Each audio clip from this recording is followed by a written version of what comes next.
Hello, Mark. My name is Clara. I'm a freshman. Today, the title is Kathy Hull Stories from a Home for Terminally Ill Children. I want to introduce you to some very wise kids that I've known. But first, I want to introduce you to a camel. This is Cassie, a therapy camel in visiting one of our young patients in her room, which is pretty magical. A friend of mine raises camels at his ranch in the Santa Cruz Mountains. He was about 8 of them, and he started 30 years ago because he thought horses were too mundane. Don is an out-of-the-box thinker, which explains why the two of us have been such good friends all of our lives. Over the years, I've convinced him to shuttle those sweet furry beasts up to hang out with our sick kids from time to time. Talking to John, I was surprised to learn that camels have an average whom I work is less than a year.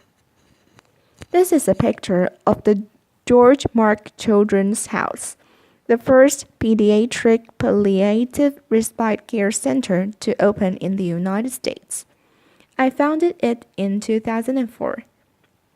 After years of working as a psychologist on pediatric intensive care units, frustrated with the undignified deaths that so many children experienced and their families had to endure. As I sat with families whose children were at the end of our lives, I was actually aware of our surroundings while the elevated train rumbled overhead on its track. Quite literally, the room reverberated with each passing train car. The lights on the ward were fluorescent and too bright. Monitors beeped, as did the elevator, noisily announcing its arrival. These families were experiencing some of the most excruciating moments of their lives, and I so wanted them to have a more peaceful place in which to say a last goodbye to their young daughters and sons. Surely, I thought, there must be a better spot than a hospital intensive care unit for children at the end of their lives. Our children's house is calm and nurturing. It's a place where families can stay together to enjoy quality time with their children, many of whom are there for respite stays, some with repeated visits over a span of many years. We call those kids our frequent flyers. Rather than the bright, noisy quarters of the hospital, their rooms are calm and comfortable, with actual living spaces for their families, a sanctuary of gardens, and a wonderful outdoor playground with special structures for children with physical limitations. This sweet baby Lars came to us directly from the hospital intensive care unit. Imagine hearing the heartbreaking news that none of us would ever want to hear. His parents had been told that Lars had a brain anomaly that would keep him from ever swallowing, walking, talking, or developing mentally. Recognizing what little chance he had for survival, his parents chose to focus on the quality of time that they could spend together. They moved into one of our family apartments and treasured each day that they had, which were far too few. Lars' life was brief, to be sure, mere weeks, but it was calm and comfortable. He went on hikes with his parents.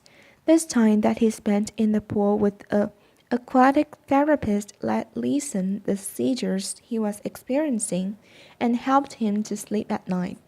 His family had a peaceful place in which to both celebrate his life and mourn his death.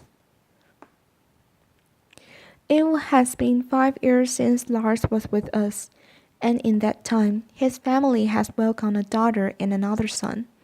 They are such a powerful testament to the positive outcome that specialized children's hospice care can create.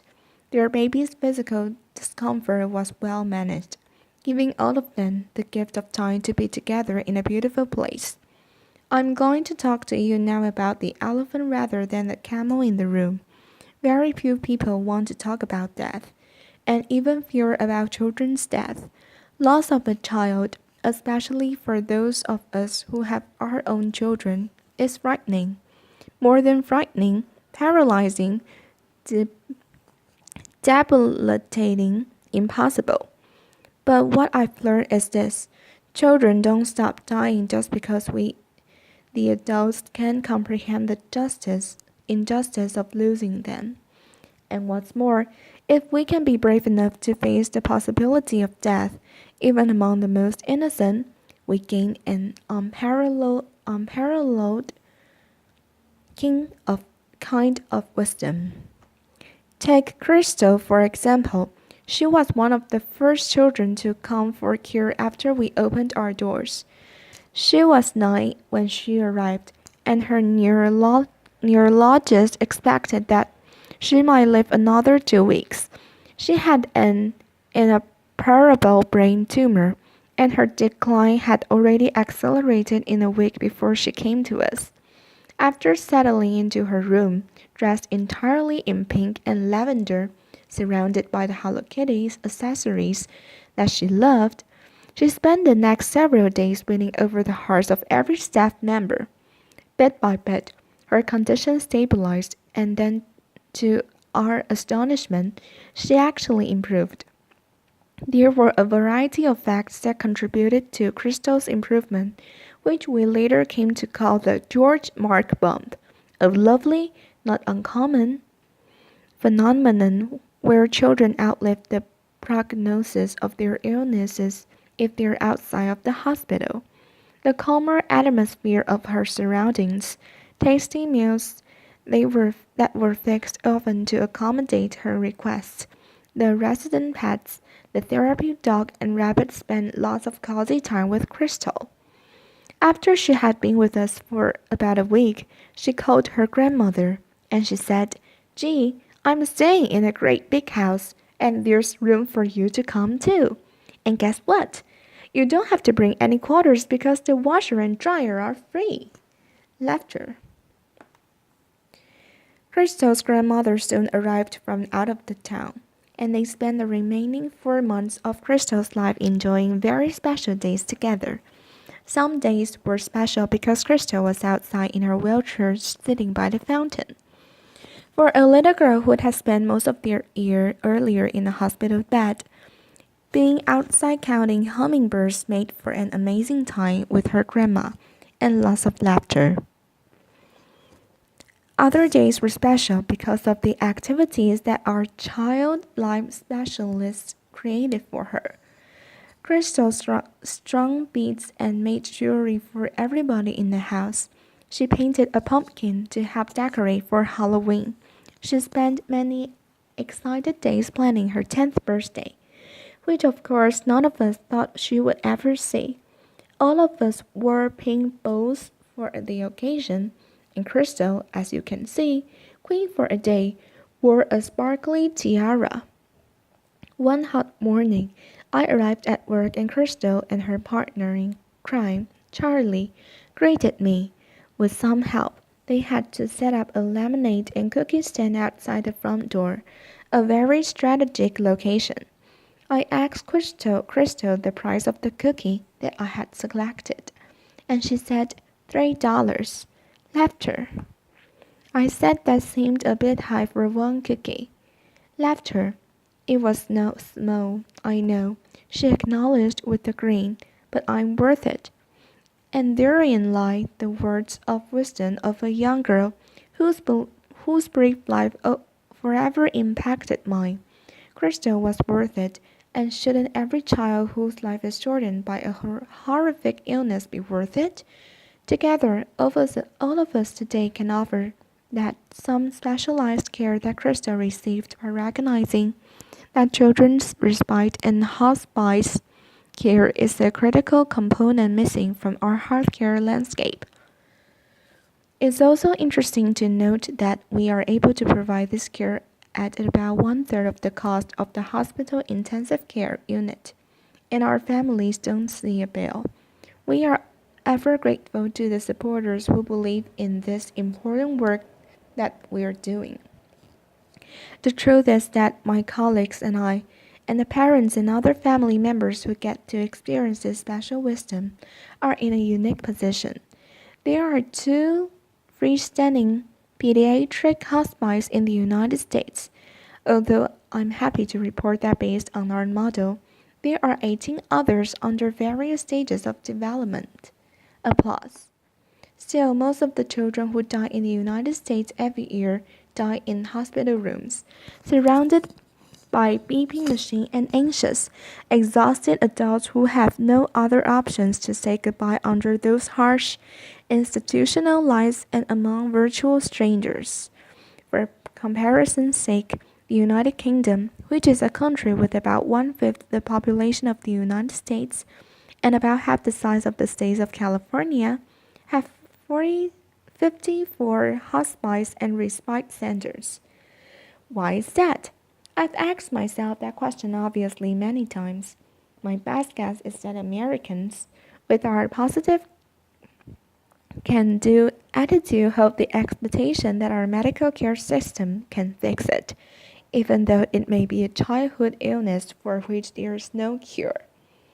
We go to extraordinary measures to keep children alive when in effect the greatest kindness that we might give them would be a peaceful, pain-free end of life.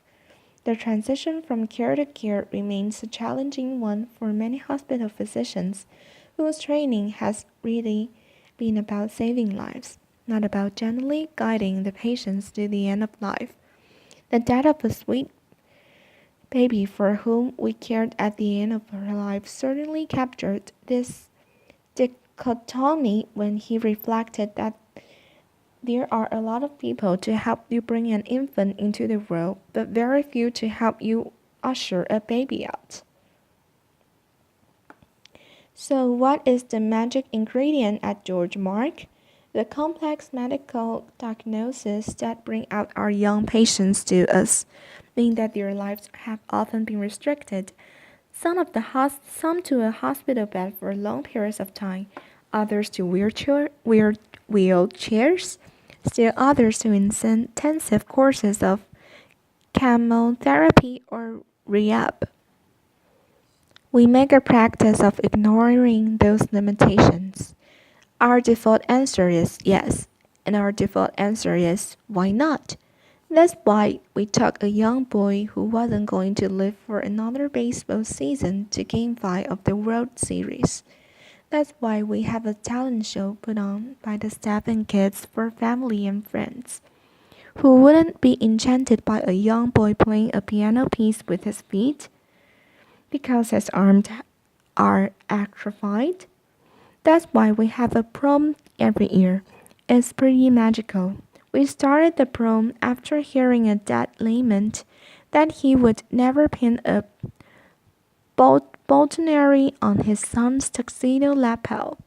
The weeks before the dance, the house is in a flurry, and I don't know who's more excited, the staff or the kids. Laughter. The night of the event involves rides in vintage car, a walk on a red carpet into the great room, a terrific DJ, and a photographer at the ready to capture pictures of these attendees and their families. At the end of the evening there's air. One of our young, delightful teenage girls, Caitlin, said to her mom, "That was the best night of my whole life."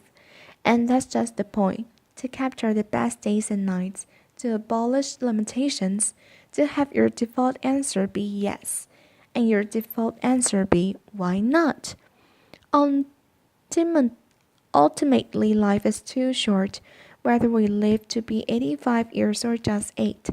Trust me, better yet, trust Sam. It's not by pretending that death doesn't exist that we keep the people, especially the little people that we love, safe. In the end, we can control how long any of us lives.